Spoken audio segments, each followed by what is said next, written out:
Hey all, Flame here, and welcome to the 2016 end of year retrospective on FlameHisWorld.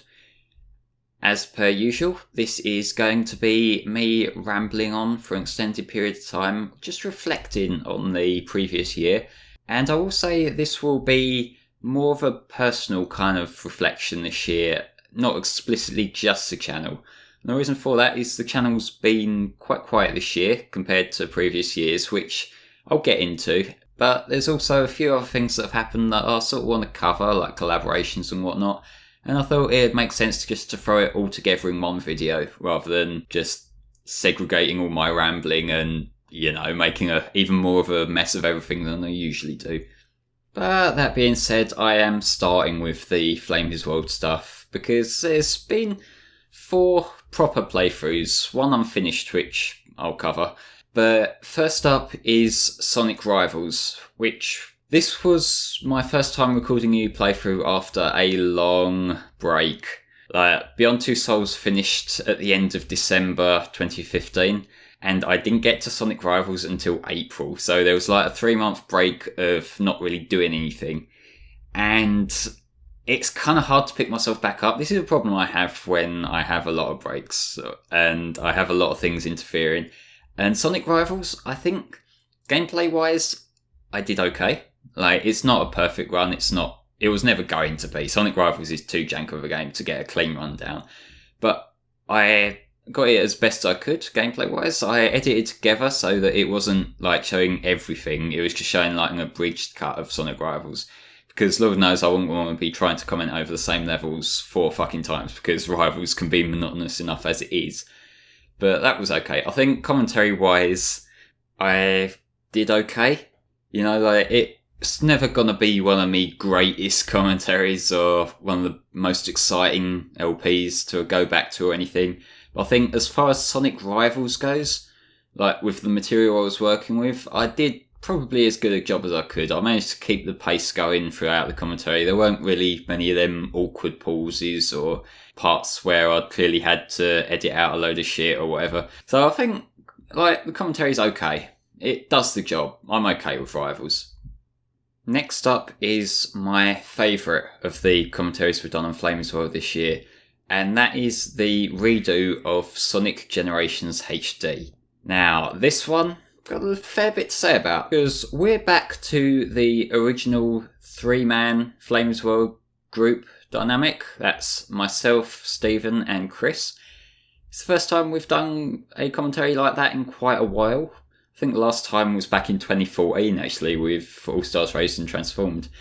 And honestly, I think this just worked. I think we worked well off of each other, and I think, honestly, it reminded me a bit of back in the day recording with those two, except it was a bit more organised. It just kind of came together a lot more cohesively. Back in the day, we had this tendency, and still do to a certain extent, of having our own stupid little in-jokes that nobody outside of us would appreciate, and we had our tendency of butting in, cutting each other off, all that irritating shit that used to happen a lot. Generations managed to avoid that for the most part. We stayed on topic. There weren't any long digressions about shit that has nothing to do with the gameplay on screen. And, it just worked. The problems, however, were technical. Because you may notice, despite me saying this, there were still some quite awkward moments throughout. The worst offenders being the Seaside Hill part and the Planet Wisp part. And the reason for that was, around this time, I was having some audio issues. What that essentially means was there were certain parts of the commentary tracks that I'd recorded that just sounded absolute shit, so I couldn't use them. There was this weird fucking buzzing sound coming through, and I think there was some static issue. I think it was a power issue with Mac, not giving the mic enough power. But anyway, that meant that there were quite a lot of parts, in those parts in particular, that I had to just edit out and fill in with new commentary. And that can be quite hit and miss, I absolutely defend just retaking stuff rather than settling with horrible audio quality. But that means that sometimes it doesn't flow quite as well as it should. And there were parts where it's quite obvious that it wasn't flowing. And thankfully it was just those 2 parts, and that's why I'm not that fussed about the playthrough as a whole. That's why I still consider it my favourite. I'm really glad with how Generations came out, especially as it was a redo, because originally I did Sonic Generations in 2012, and that playthrough is horrible. Like, it's not even, the endearing cringe or the look how young I was or any of that sort of shit. It's just a horrible playthrough, that original one. That's why I unlisted it from the channel a few years back. And so just to replace that with a much better run, and having Chris and Steven and having us at what I would consider our best, I'm just glad that worked out as well as it did. So I'm grateful we did that. Next up on the list is Mario Kart Double Dash. Now, this is another redo of a run I did solo in 2012, and another one that I brought Chris and Steven back for. And this one is kind of a mixed bag for me. In a way, I think it comes off as entertaining. I find it very hard to consider my own stuff entertaining, given it's not really my opinion that matters on that part. It's more people watching. I have a very sort of, I guess, self-indulging, and I'm not saying that to be self-deprecating. I say that because I can only see what I see. I can't see how a third party would see it. But it was quite high energy, and so I think that's why it kind of feels that way to me. But the problem I have with it is it's probably the most sort of grumpsy. There's a lot of stuff that goes against what I think is good in LP. I think there's too much that was kind of off topic. The Nintendo stuff I'm fine with, but the sort of random other talking about unrelated shit stuff, that kind of bothers me. I don't like that in LPs, and we had too much of that for my comfort. So, I could go either way with it. I think it helped bring me a bit out of a rut. It was good to have a playthrough that I liked after a long break, because otherwise I would have, been knocked down again. But it's not exactly great as an LP. But after this was my least favourite of the FlameHisWorld runs from 2016, and that is Sonic the Hedgehog for the Mega Drive. And the reason I say it's my least favourite is all the positive stuff I could say about Generations and Mario Kart Double Dash. This is the opposite. I think it was a case of I brought in Steven and Chris when that's not really their specialty. They're not really as invested in the classic Sonic as maybe I am, and I'm not exactly that involved in it. So we were kind of trying to find things to talk about, but it felt like we were stretching the whole time. You go through the playthrough, and I think we got some parts on point, but I remember getting a little bit pissy when I was editing the second and third parts in particular, because I just wasn't comfortable with how much dead air there was. I wasn't comfortable with how much stuff there was that was that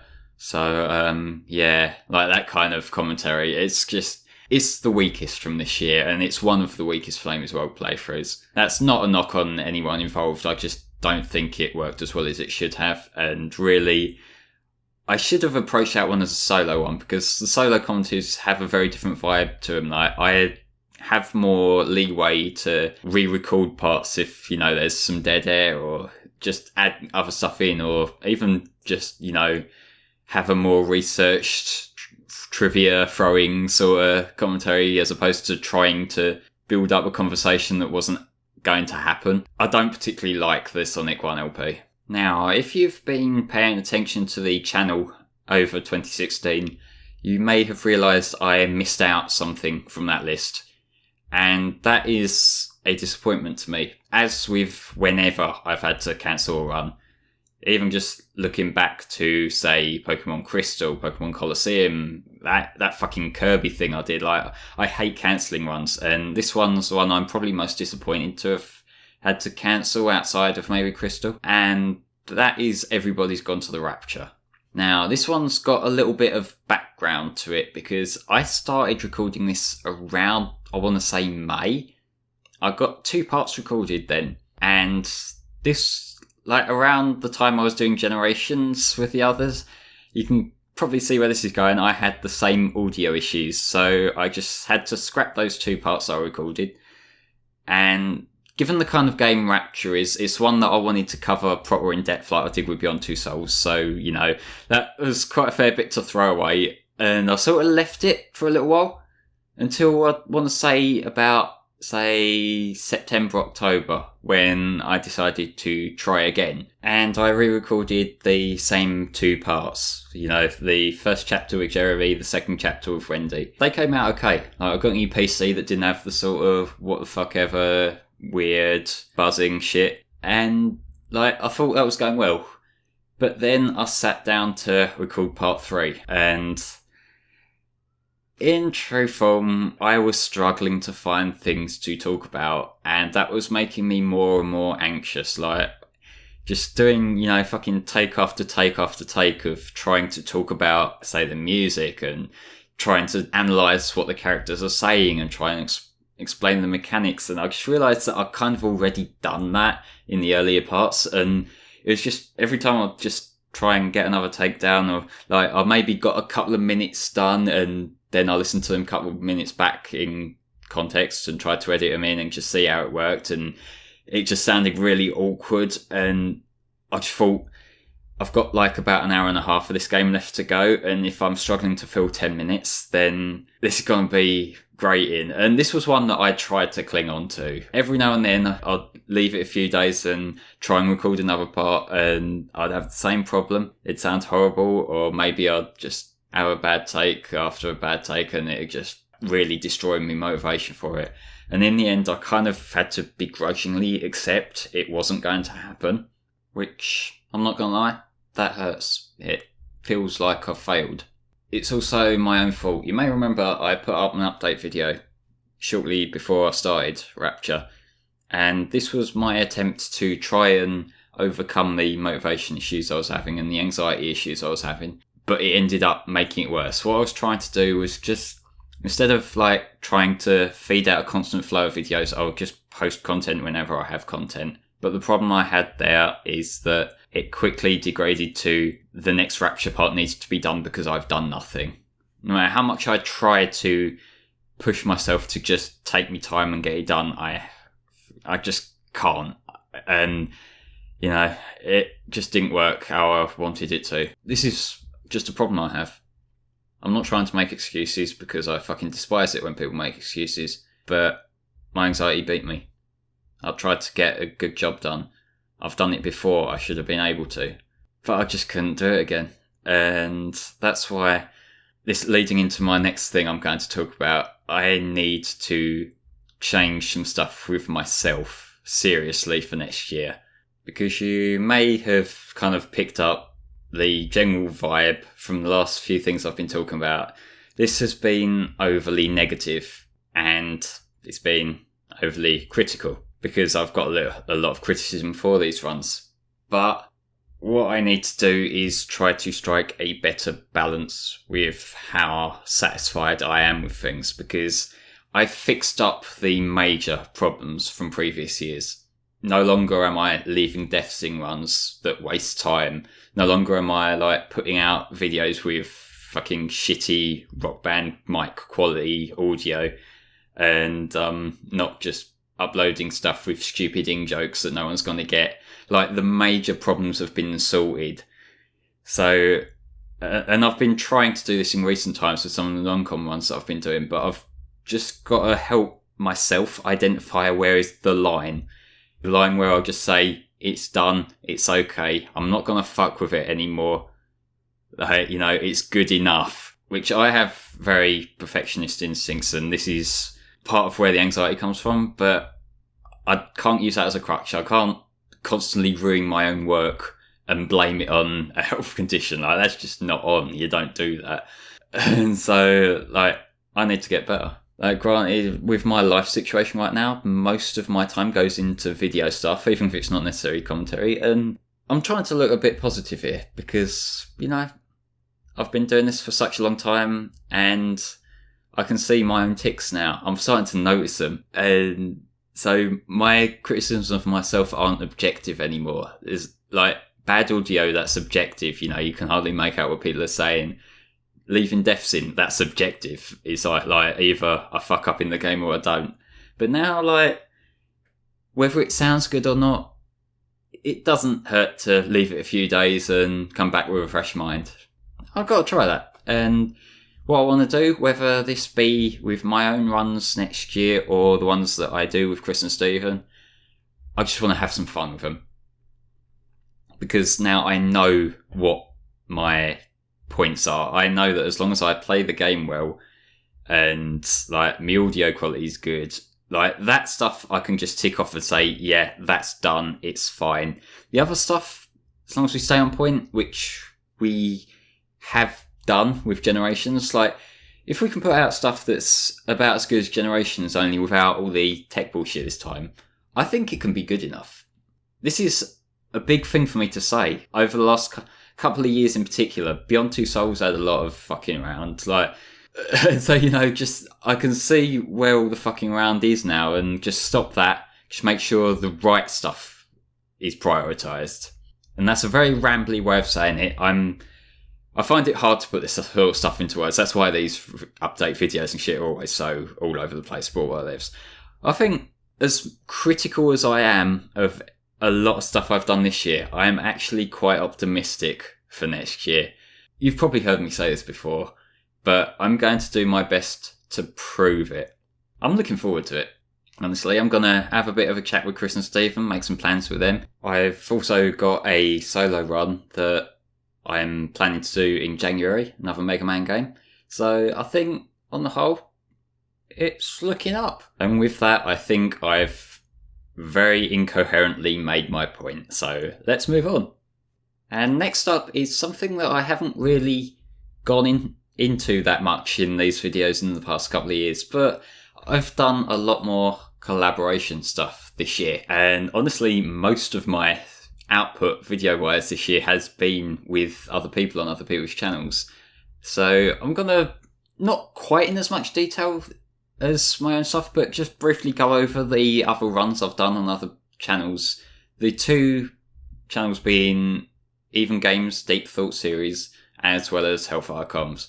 I'll start off with the Deep Thought playthroughs I was in, and I'll start off with Sonic Adventure 2. That was the first one that Even and Mia invited me to back in April.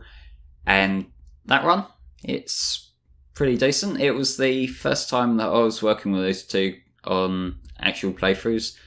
They both made me feel comfortable there. It was a fun few recording sessions, and that turned out pretty well, I think. Next up was, after doing Sonic Adventure 2, we were going backwards and forwards on whether Adventure 2 is better or Adventure 1's better, because, you know, we're Sonic fans and we like to have these repetitive arguments. Adventure 2 is better, by the way.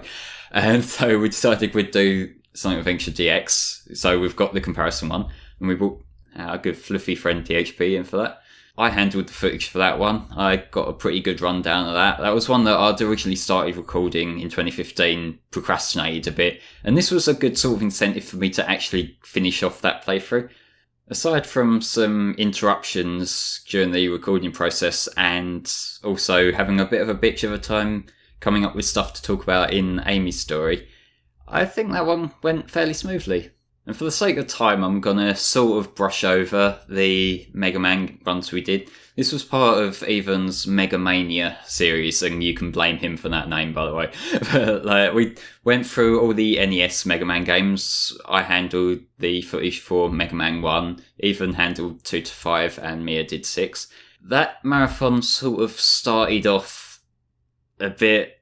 I did talk to the others about this shortly after the time. We had some problems sort of settling in. I think there was a bit of a problem with us interrupting each other and that, but it got better over the course of the marathon. I think 5 and 6 are the best ones. 5, we sort of played off each other the best, because Even has the objectively incorrect opinion that Mega Man 5 is okay, so naturally we had to sort of fix that. And 6... for all I rag on Mia for her gameplay, she played that well.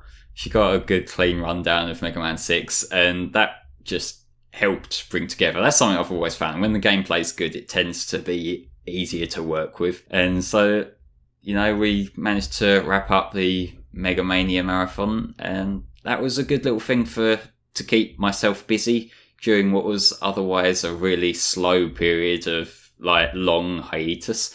and I'm going to be doing another run with even Mia and THP, another Sonic run actually next year, which I'm looking forward to because it's a game I like quite a bit. So that will be a fun one to do. And I just want to say that I've appreciated having the opportunity to work on Ethan's channel for a bit, because even you may have quite a small channel, but the way he works it is a way that I can really respect. You know, the guy puts effort in. The guy is good leadership. He organises all the runs, who's going to be recording when, and that's a way I wish I could be. You know, this is something that I eventually want to get my channel to. This is what I want FlameHisWorld to be eventually, where we can have like a constant schedule and have everything flowing well. And it's quite inspirational actually. So shout out to Ethan. You're a good mate and you've been doing a really good job with your channel, mate. And speaking of channels that function way better than I could ever do that I've been working with, there's the 4 Hellfire Commentaries runs that I've been in this year. So first up is Sonic Lost World. This is one that Tom played live, and I have said my piece on FlameHisWorld about Lost World before, but yeah, that was an interesting one to experience live. I think that one, it may have got a little bit more erratic, like a little bit more sort of giggly, laughy, but that kind of comes with the territory when you're doing a run live.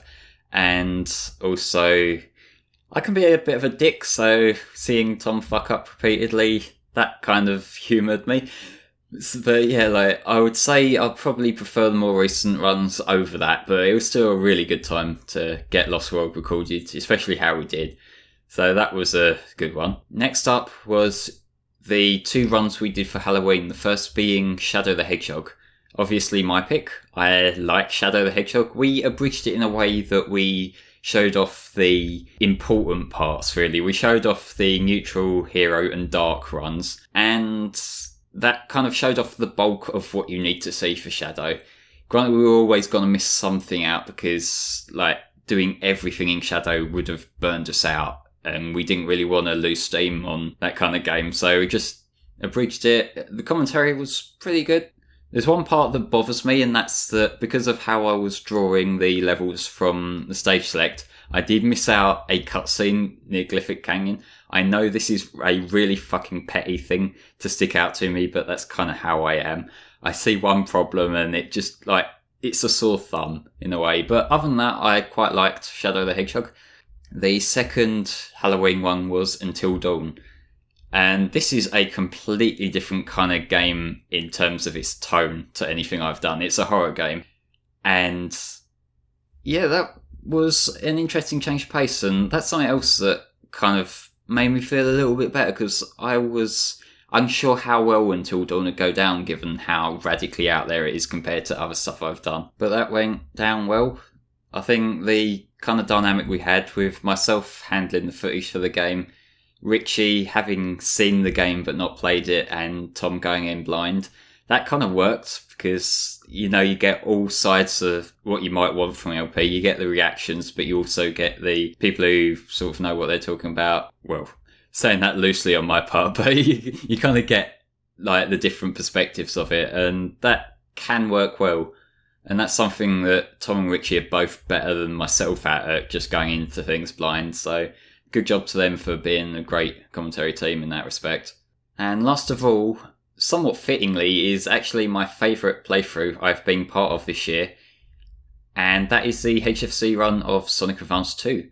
Because Advance 2 is quite a high energy game, and I think that reflected well with us talking about it. There was a few bits that we had to skip over because of how fast the game is, that it was over quickly, but I think we did that pretty well.